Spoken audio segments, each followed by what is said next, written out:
Imagine standing in the ruins of the Roman Forum, the broken columns around you telling the story of civilization's greatest collapse. Now imagine those columns never fell.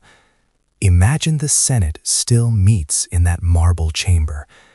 Imagine Latin is the language you're speaking right now.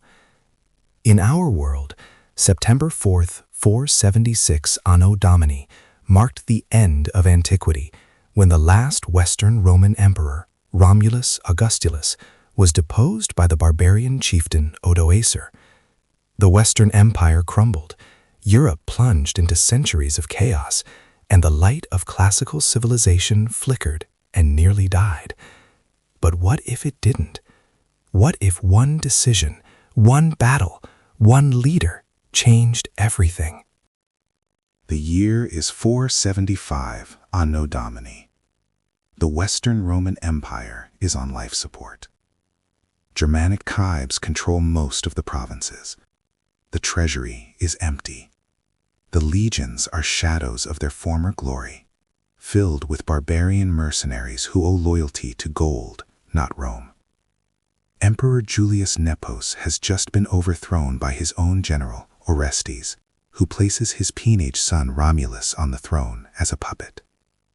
In our timeline, Orestes refuses to grant the barbarian Foederati the land they demand as payment.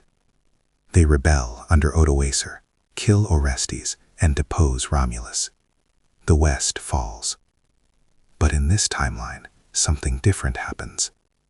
General Orestes, faced with the impossible choice between giving away Roman land or watching his empire die, makes a calculated gamble.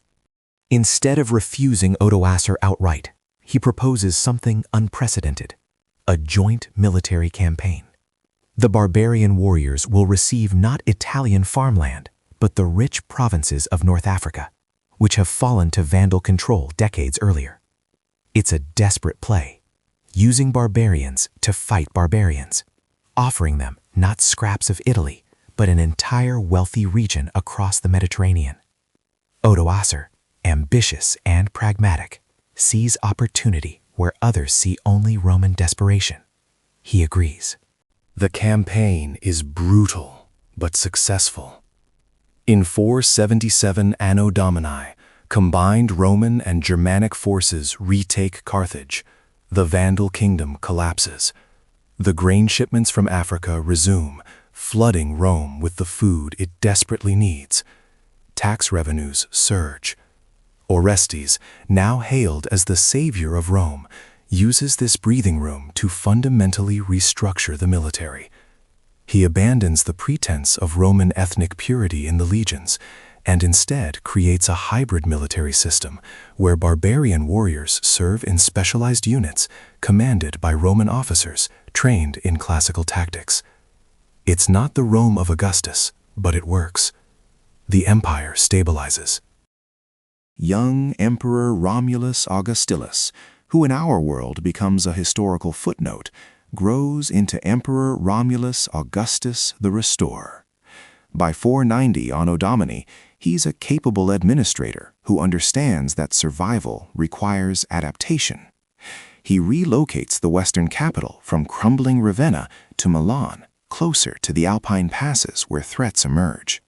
He embraces the Christian Church as a unifying force, giving bishops real political power in exchange for their support in holding fractious provinces together. The Senate, though diminished, continues to function as an advisory body. Rome survives, changed but unbroken. The next centuries see the empire locked in a grinding struggle with Persia and the Eastern Roman Empire, based in Constantinople. But where our timeline saw Western Europe fragment into competing kingdoms, this Rome maintains unity through military strength and Anno Domini administrative innovation.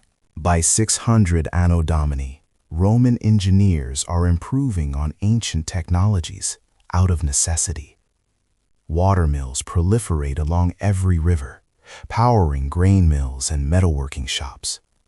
Roman roads, never abandoned, remain the arteries of commerce.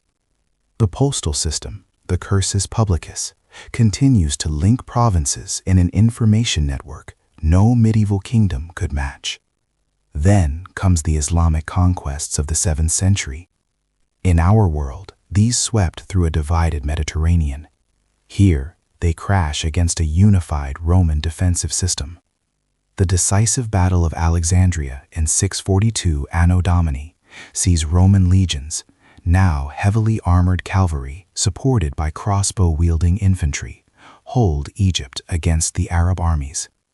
It's a near thing, a bloody stalemate that costs both sides dearly. Rome loses Syria but holds Egypt and North Africa. The Mediterranean remains, barely, a Roman lake. This prolonged conflict drives innovation. By 800 Anno Domini, when Charlemagne would have been crowned in our timeline, the Roman Empire looks startlingly different.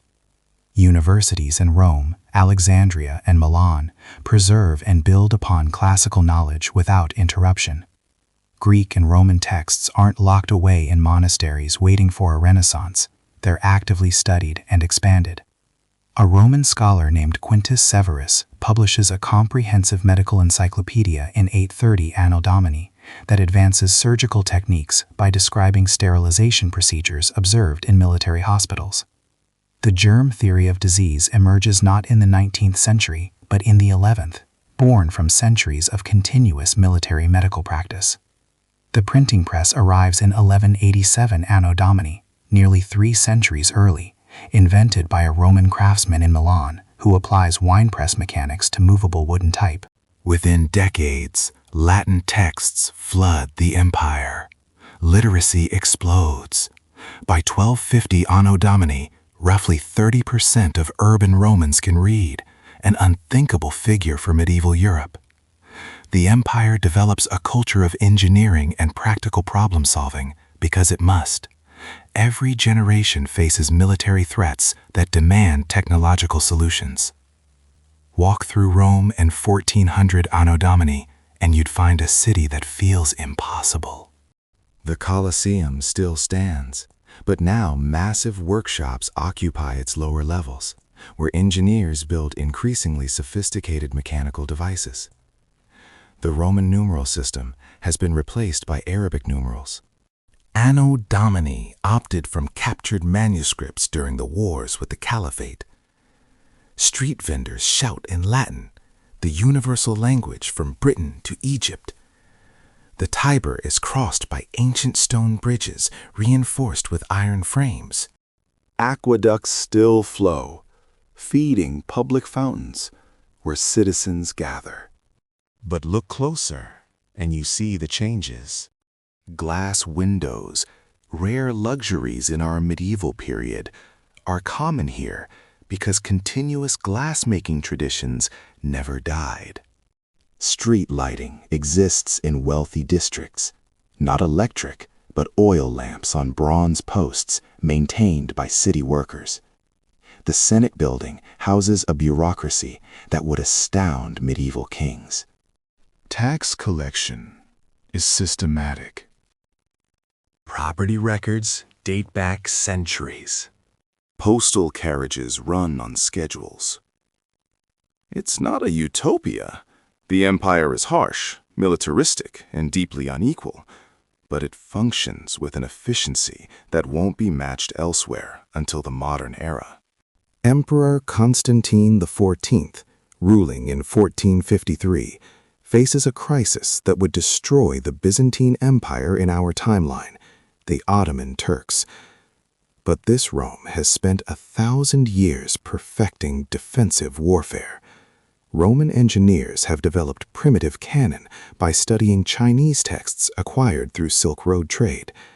The Theodosian walls of Constantinople are reinforced with new bastions designed specifically to resist artillery.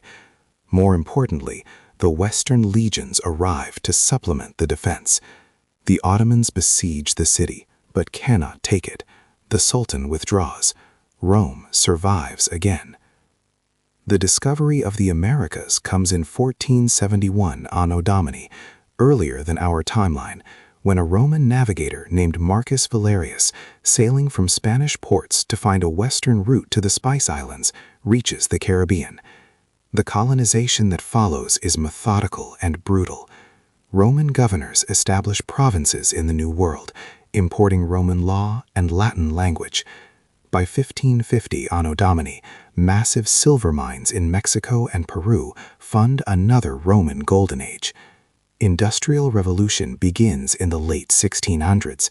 Steam engines, developed from studies of heated air and mechanical pumps, start appearing in Roman mines.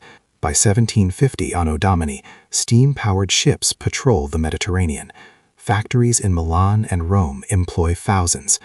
The empire transforms from an agricultural civilization into an industrial one. But unlike our timeline's nations, it does so under a single unified government that's existed for over 2,000 years. Picture Rome in 1850 Anno Domini.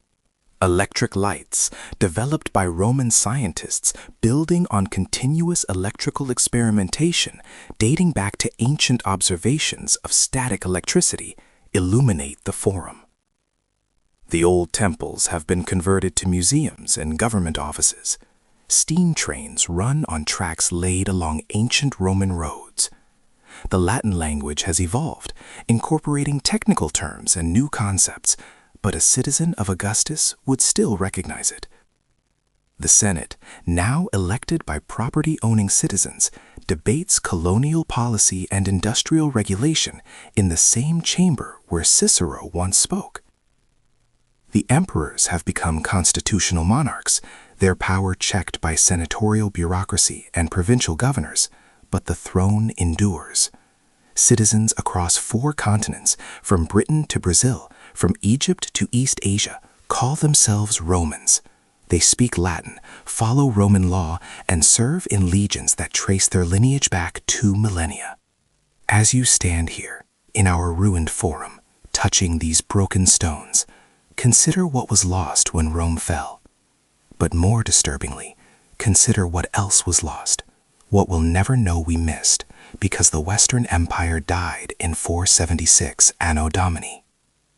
In that other timeline, humanity reached the stars speaking Latin, their spacecraft marked with the letters SPQR, the Senate and people of Rome. In our world, we rebuilt from ruins. Which path was better? Which path was worse? The answer depends on who you ask, and perhaps more importantly, when you're asking them. One thing is certain, the world would be utterly, incomprehensibly different, and you and I, if we existed at all, would be different people, living different lives, in a civilization that never forgot it was Roman. The question that haunts us across timelines is simple. What other moments in history hang by such fragile threads? What decisions tomorrow might echo through centuries? What empires yet unborn might endure or fall based on choices we cannot yet imagine? History, it turns out, is not inevitable. It is terrifyingly, wonderfully contingent on moments when everything could have gone another way.